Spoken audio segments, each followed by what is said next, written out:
Ahojte, ja som Lína. V Nexportéri mám na starosti marketing a dnes spolu s mojimi kolegyňami by sme vám radi priblížili, ako vyzerá práca v medzinárodnom obchode. Dnes tu so mnou sedia dve naše šikovné obchodničky, Kristína a Alica. Babi, ahojte. Čauko. Ahoj. Každá z nich sa k nám dostala úplne inou cestou. A Kristína, začnem tebou. Ty si študovala forenznú psychológiu v Anglicku a je to úplne iný odbor. Ako si sa k nám dostala?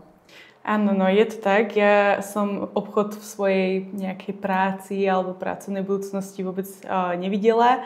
Ani som si nikdy nemyslela, že sa k nemu dostanem, aj keď teda paradoxne pri výbere vysokej to dlho vyzeralo, že pôjdem skôr ekonomickým smerom.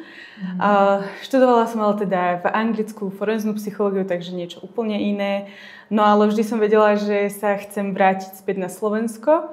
A teda po štúdiu som tak aj spravila, prišla som naspäť domov a teda snažila som sa nejako už zamestnať. A zistila som ale, že v tom mojom vednom odbore to u nás nie je také jednoduché. A tak som sa začala pozerať aj na iné odvetvia, kedy som narazila na Nexportér.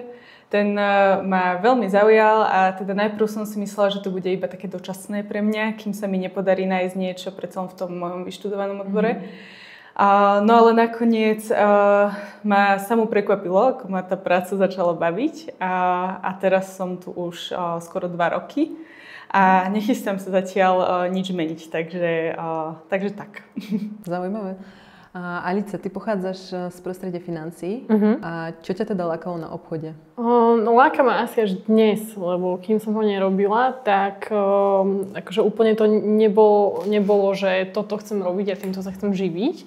Ale ten obchod si ma našiel, ale dneska ho považujem za niečo, čo ma určite láka, určite to chcem ako keby zotrvať v tom ako keby obore ako takom, lebo si myslím, že je veľmi všeobecný a myslím si, že každá firma vždy potrebuje fakt dobrého obchodníka. A jediné, čo som ja vedela ako keby z pohľadu kariéry, že čo chcem robiť alebo čím sa chcem živiť, tak som vždy iba vedela povedať, že chcem robiť pozíciu, ktorá je keby kľúčová a že je ťažké ju nahradiť. A v tomto ten obchod podľa mňa, že spadá presne do tejto kategórie.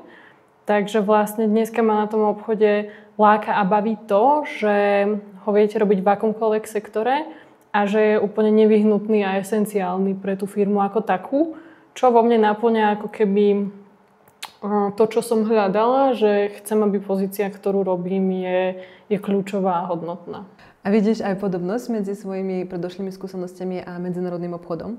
Určite áno, že ja si myslím, že tie princípy a pravidlá obchodu platia všade rovnaké alebo podobné.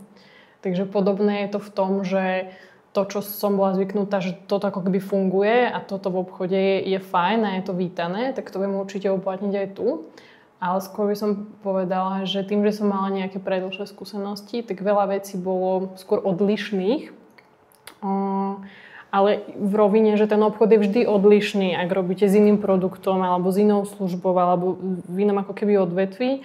Čiže ten medzinárodný obchod bol pre mňa odlišný hlavne v tom, aká je rýchlosť toho nejakého obchodného cyklu, ako rýchlo sa dajú tie obchody a dohody robiť, ako sa dá ten obchod robiť od stola cez polku Európy.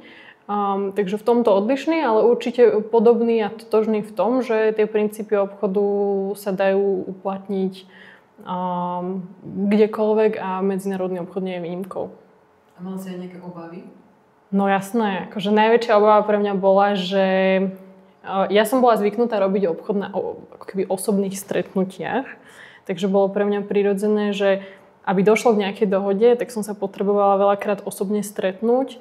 A častokrát to bolo o tom, že to bolo niekoľko stretnutí a kým sme sa na niečom dohodli, tak to trvalo týždne, mesiac a boli aj prípady, kedy to trvalo roky, že sme si prejavili navzájom s tým zákazníkom alebo klientom dôveru. A tu som mala najväčšie obavy z toho, pamätám si, ako mi na prvom rozhovore riaditeľka nákupu a manažer predaja vysvetľovali, že vlastne tu od stola skrálík cez e-mail, telefonát ako keby dokážu na dennej báze uzatvárať obchody vo veľkých ako keby hodnotách a objemoch. A pre mňa to bolo, že najväčšia obava bola, že ako to idem robiť. A to som akože obchod robila, ale ako ja mám niekomu bez toho, aby ma ten človek fyzicky videl, cez telefonát, e-mail, angličtinou alebo teda nejakým cudzým jazykom, lebo predtým som robila obchod v slovenčine, svojom rodnom jazyku, že ako vlastne ja mám niekomu predať kamión tovaru v hodnote, ja neviem, 100 000 eur a ten človek ma ani nevidel a on vlastne ešte je ochotný mi za ten tovar zaplatiť vopred a až potom ho odošleme. Takže najväčšia obava pre mňa bola, ako to idem robiť. A dneska je mi z toho smiešne, lebo sa z toho stala bežná súčasť mojich dní. Ale medzinárodný obchod v mojich očiach na prvé počutie bola ako kvantová fyzika. Že ako je to možné. Akože určite sa s tými partnermi my stretávame aj na osobných stretnutiach, ale máme dodneska zákazníkov, s ktorými sme sa osobne nevideli a komunikujeme mailom, telefonicky. A tá spolupráca funguje, takže asi to bolo iba o tom, že som to nepoznala a nevedela som si predstaviť, že to funguje, ale tu v tomto obore je to úplne bežné. A čo by ste poradili mladým ľuďom, ktorí váhajú či skúsiť kariéru v obchode? No tak ja by som im povedala asi, aby sa nebali, aby išli do toho, aby to skúsili. Mne osobne, čo sa najviac na tom obchode páči, je, že je to také inkluzívne, že naozaj hocikto, bez ohľadu na to, aký má background alebo čo má vyštudované, tak keď proste chce a má nejaký drive, tak sa tým obchodníkom stať môže, čo je teda aj konkrétne môj prípad. Takže toto za mňa, aby sa nebali, aby to skúsili, aj ak nemajú nejaké že konkrétne skúsenosti, alebo ak je to ich prvá robota, si myslím, že je to perfektná skúsenosť. Alica, a ty? Súhlasím, určite sa stotožňujem s tým, čo povedala Kika, že ja si myslím, že obchod by si mal skúsiť v živote každý. Dokonca si myslím, že aj v rovine, keď kariéra toho človeka je, že je to nejaký špecialista, ja neviem, doktor, právnik, tak pokiaľ to tá situácia dovoluje, tak myslím si, že každý, keď si chvíľu vyskúša byť obchodník, tak mu to potom priniesie veľa benefitov do toho súkromného života.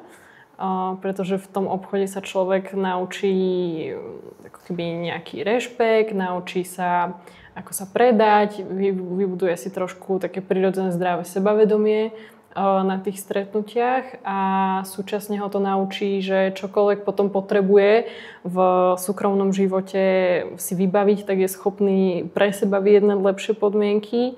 A čo je podľa mňa hlavné a čo obchod zaručene naučí je, že vás naučí lepšie zvládať nie a nejaké odmietnutia. A to je podľa mňa ako fakt dobrá zručnosť do života.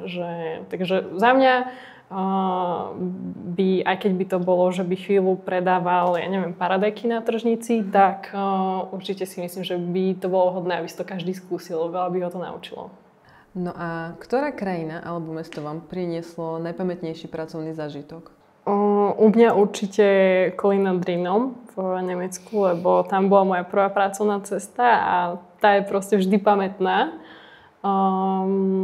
Asi je veľmi ťažké akoby reprodukovať ten zážitok a tie emócie stade, ale mala tá cesta veľmi taký teambuildingový, aj utužujúci charakter a bola to pre mňa nová skúsenosť, takže Kolín nad Rýnom je navždy zapísaný v mojom srdiečku. Ja úplne súhlasím s tým, že ten Kolín vie byť veľmi, veľmi pamätný a väčšinou tam ide aj väčšia skupina akože kolegov, takže to častokrát je veľká sranda, ale za mňa bolo super mesto tiež Rotterdam. Tam som bola prvýkrát akože v živote s Nexporterom aj vlastne v svojom osobnom živote. A mňa to mesto naozaj veľmi prekvapilo, že naozaj to na mňa pôsobilo ako také futuristické mesto zo skla. Aspoň teda tá business časť, v ktorej sme boli my. No a ešte taká otázka, čo vás na tejto práci baví úplne najviac? Ako z fleku by som povedala asi, že keď zákazník zaplatí a zaplatí rýchlo, to ma baví, hej. Že to sú momenty, kedy vieme, že to baví aj mňa. Potom môžem nakupovať. Takže toto určite. Ďakujem vám veľmi pekne za vaše odpovede.